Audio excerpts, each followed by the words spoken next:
I think one of the best ways to change where you're stuck or what you're feeling stuck about is to just reinterpret the situation. And I will not explain what I mean by that, but I would rather tell you two stories and I'll let you figure it out.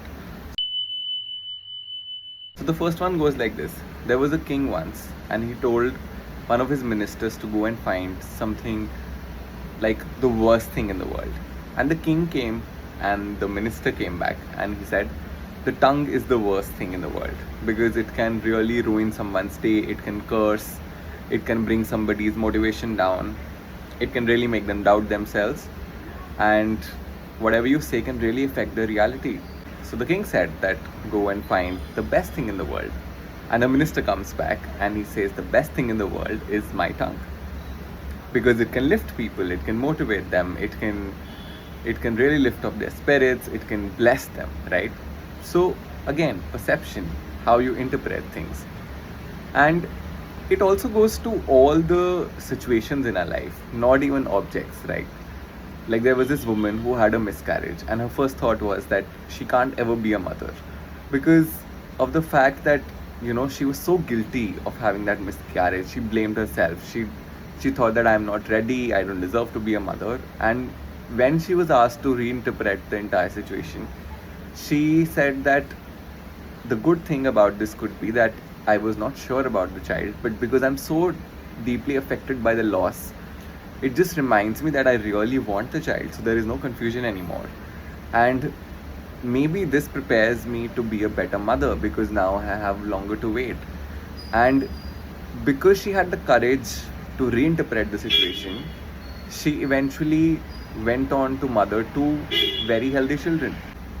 And reinterpretation of the situations and of a life lessons and of everything is very important, because if you don't understand what life is trying to teach you or what life is forcing you to look at from a different perspective, the situations, the people, they'll keep repeating themselves until or unless you really figure out what you are meant to learn from that particular situation. And I think that is why shadow work is important, because it tells you to look at the situation, it tells you to look the fears, the parts that you're avoiding in the eye, and then finally you have a life that is worth living, because the demons or the devils are only on the inside.